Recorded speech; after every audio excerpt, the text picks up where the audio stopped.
Lapisan batuan atau litosfer adalah lapisan batuan penyusun bumi yang terletak paling atas dari permukaan bumi. Lapisan ini biasa disebut dengan nama kerak bumi dengan ketebalan kurang lebih 70 km hingga 100 km.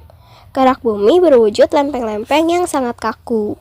Struktur lapisan kulit bumi terbagi menjadi 3, yaitu kerak bumi, selimut bumi, dan inti bumi. Kerak bumi adalah lapisan bumi paling luar sebagai tempat tumbuhnya tanaman serta tempat tinggal manusia dan hewan. Ketebalan kerak bumi bervariasi pada kisaran 70 km hingga 100 km.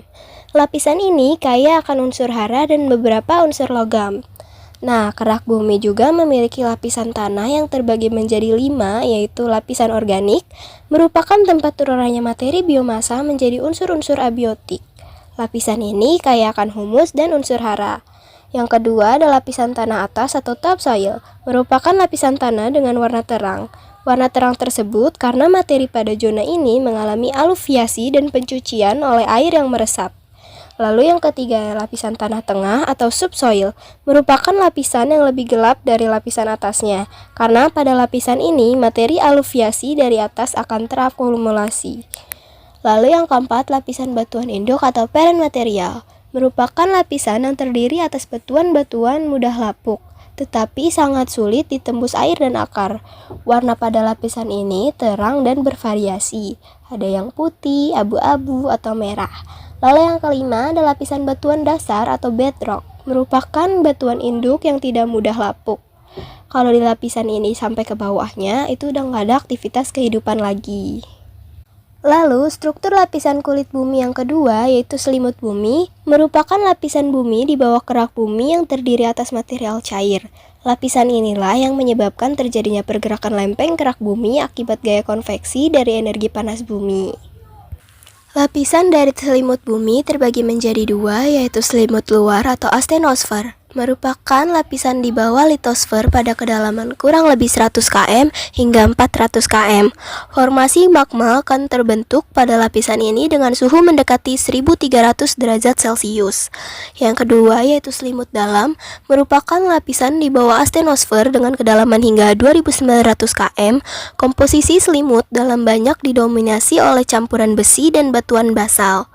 Lalu struktur lapisan kulit bumi yang ketiga ada inti bumi. Lapisan ini terletak pada kedalaman lebih dari 2900 km di bawah permukaan bumi. Nah, inti bumi tersusun dari materi cair dan padat yang banyak, mengandung besi dengan suhu kurang lebih 5400 derajat Celcius. Inti bumi ini dibedakan menjadi 2, yaitu inti luar dan inti dalam. Inti luar yaitu inti bumi yang tersusun dari materi cair yang kaya akan besi.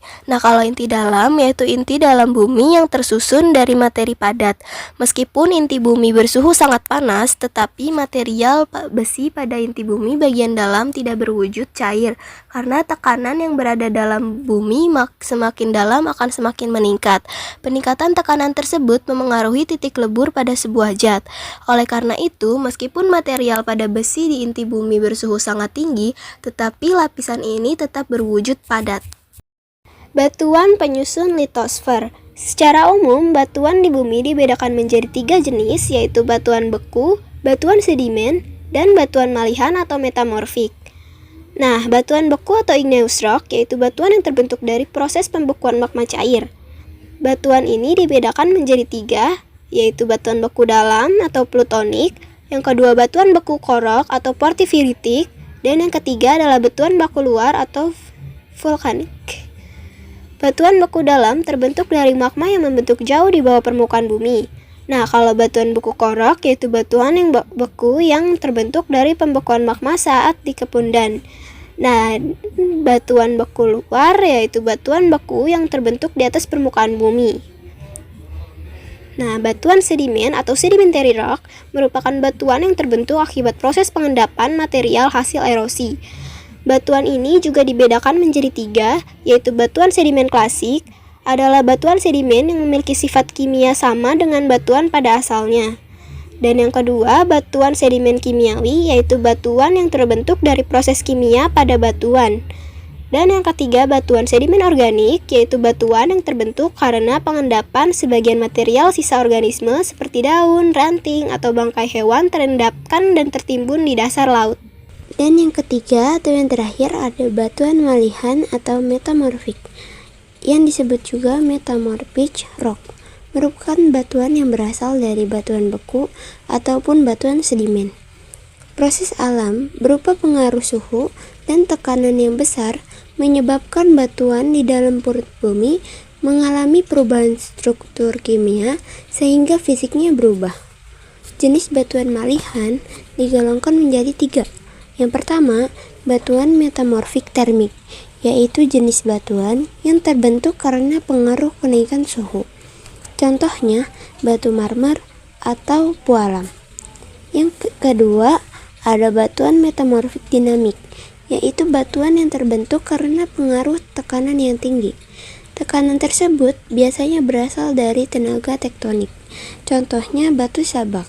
Dan yang terakhir atau yang ketiga, ada batuan metamorfik termik pneumatolitik, yaitu batuan malihan yang terbentuk karena pengaruh suhu yang tinggi disertai dengan masuknya zat-zat lain ke dalam batuan. Contohnya batu azurit, pirus, topas, dan turmalin. Selanjutnya ada lapisan perairan atau hidrosfer. Lapisan perairan ini meliputi lautan, danau, sungai, air tanah, gletser, salju, dan uap air yang terkandung pada atmosfer. Nah, semua sumber air tersebut mengalami fenomena perubahan fisis yang dikenal sebagai daur hidrologi. Apa sih daur hidrologi itu? Daur hidrologi adalah suatu proses daur ulang air secara berurutan yang terjadi secara kontinu dan terus-menerus. Penurunan suhu uap air di atmosfer akan menyebabkan peristiwa kondensasi pada ketinggian tertentu dan menjadi titik-titik air. Lalu, tahapan fenomena daur hidrologi ini disebabkan oleh berbagai faktor fisis sebagai berikut. Yang pertama ada evaporasi. Evaporasi yaitu proses penguapan air dari berbagai sumber di bumi. Sumber tersebut berasal dari laut, danau, sungai, rawa, atau permukaan tanah lembab. Uap air tersebut akan naik dan akan menjadi awan. Yang kedua, transpirasi. Transpirasi yaitu proses penguapan air oleh tanaman, manusia, atau hewan pada saat melakukan pernapasan atau respirasi. Tahapan yang ketiga ada sublimasi. Sublimasi yaitu proses penguapan es atau salju.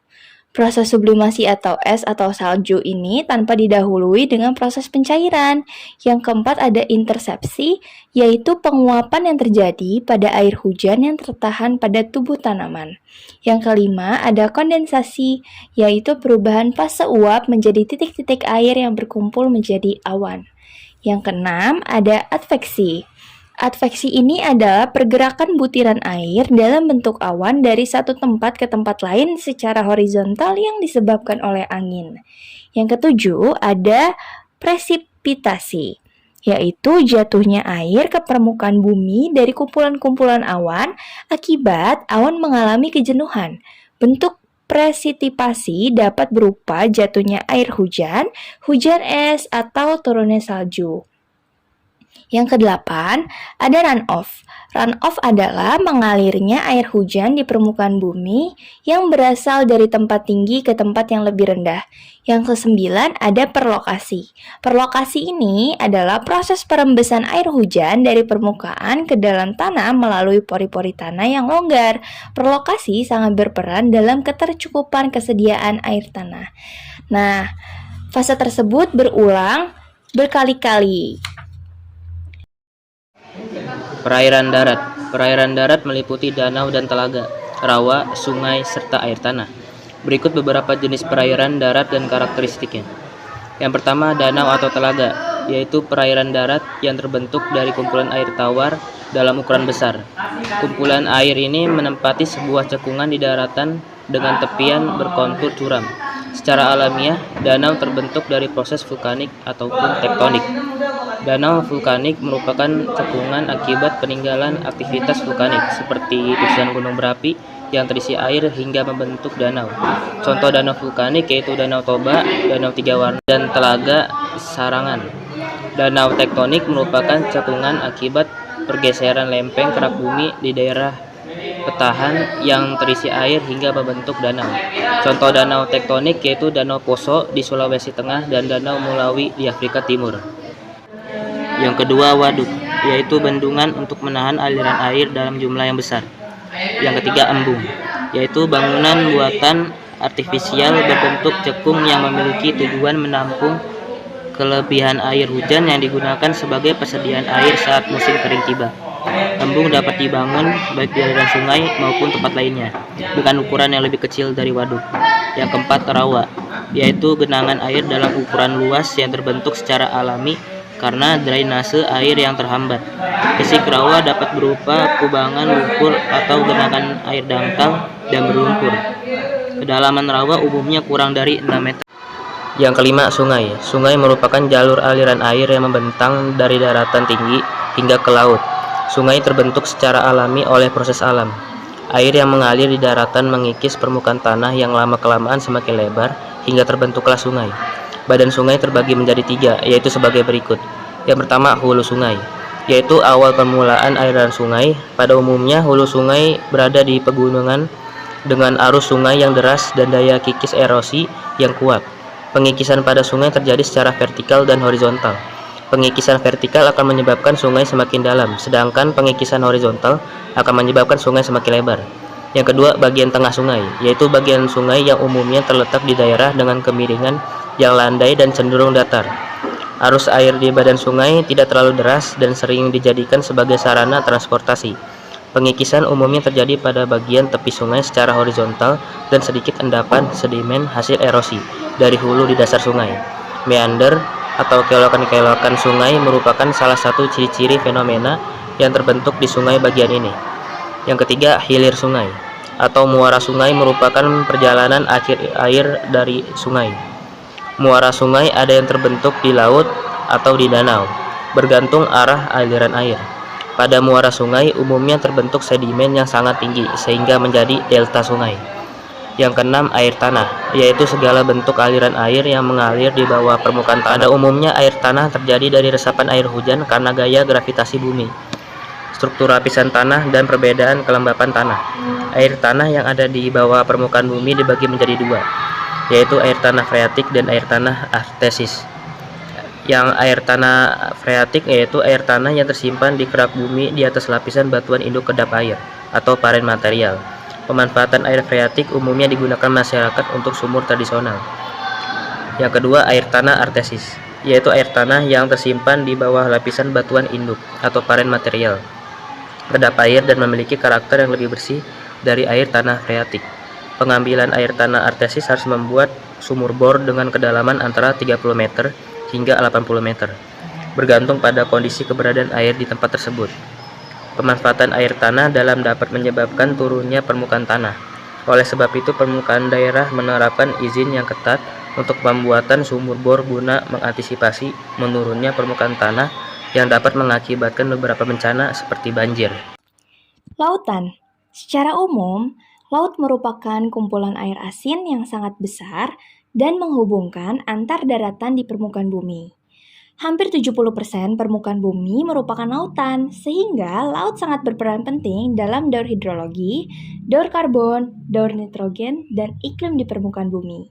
Nah, teman-teman, ada 4 jenis lautan, yaitu yang pertama ada samudra. Samudra atau ocean adalah lautan yang sangat luas yang umumnya memisahkan antar benua. Dan di bumi kita ini terdapat 5 samudra, yaitu Samudra Pasifik, Samudra Atlantik, Samudra Hindia, Samudra Antartika, dan Samudra Arktik. Yang kedua, laut. Laut itu bentangan air asin yang luasnya tidak sebesar samudra. Pada umumnya, laut memisahkan antar pulau. Yang ketiga, selat.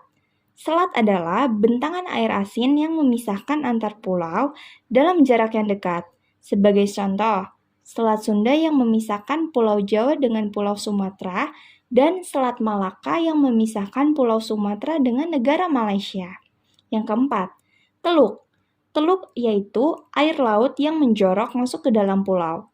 Sebagai contoh, Teluk Penyu di Bali, Teluk Jakarta, dan masih banyak yang lainnya. Yang ketiga ada lapisan udara atau atmosfer. Atmosfer merupakan lapisan udara yang menyelimuti bumi. Lapisan ini berfungsi sebagai selimut pelindung bumi baik dari serangan benda langit maupun radiasi partikel matahari yang berbahaya pada siang hari, serta menjadi penyimpanan panas pada malam hari. Atmosfer tersusun dari materi fluida gas dinamis yang mudah terusik oleh fenomena fisis yang mengenainya. Bagian ini merupakan tempat terjadinya berbagai fenomena cuaca dan iklim. Ketebalan atmosfer yang menyelimuti bumi mencapai 1000 km yang dihitung dari permukaan laut dengan berat keseluruhan mencapai 6 miliar ton. Nah, berikut adalah lapisan-lapisan atmosfer menurut karakteristik udaranya. Troposfer. Troposfer merupakan lapisan yang paling dekat dengan bumi. Lapisan ini memiliki tekanan udara yang paling tinggi dengan sebagian massa udara terkonsentrasi pada lapisan troposfer. Lapisan troposfer berfungsi menjaga kestabilan udara di permukaan bumi. Berbagai fenomena iklim dan cuaca yang terasa di bumi seluruhnya terjadi pada lapisan. Contoh fenomena cuaca tersebut meliputi awan, petir, hujan, badai, dan topan. Fenomena penurunan suhu udara pada troposfer berkisar 1 derajat Celcius tiap kenaikan 100 meter. Suhu ini akan terus menurun hingga pada lapisan tropopause yang bersuhu minus 60 derajat Celcius. Tropopause adalah lapisan pembatas pada troposfer paling atas. Yang kedua ada stratosfer. Lapisan atmosfer di atas tropopause disebut juga sebagai lapisan inversi. Artinya suhu udara akan semakin bertambah seiring bertambahnya ketinggian. Kenaikan suhu tersebut disebabkan oleh lapisan stratosfer yang dapat menyerap radiasi ultraviolet matahari yang masuk ke bumi. Seluruh kegiatan penerbangan menggunakan lapisan stratosfer karena pada lapisan ini kondisi udara terbebas dari fenomena cuaca yang dapat mengganggu. Bagian paling atas stratosfer dibatasi oleh stratopause yang terletak pada ketinggian 50 km dengan suhu 0 derajat Celcius. Yang ketiga ada mesosfer. Mesosfer merupakan lapisan atmosfer di atas stratopause. Sebagian besar meteor akan terbakar pada lapisan ini. Suhu akan terus menurun hingga lapisan pembatas yang disebut mesopause pada ketinggian 80 km. Pada lapisan ini, suhu udara mencapai minus 85 derajat Celcius. Yang keempat ada termosfer. Termosfer yaitu lapisan yang terletak di atas mesosfer. Pada lapisan ini terdapat lapisan ionosfer yang bermanfaat untuk memantulkan gelombang radio dari pemancar kepada receiver di bumi. Dan yang kelima ada eksosfer. Eksosfer merupakan lapisan atmosfer terluar. Sinar matahari dipantulkan kembali keluar oleh lapisan ini. Sinar matahari yang berhasil dipantulkan keluar disebut sebagai cahaya zodiak. Lapisan ini merupakan lapisan terpanas dengan suhu lebih dari 2000 derajat Celcius.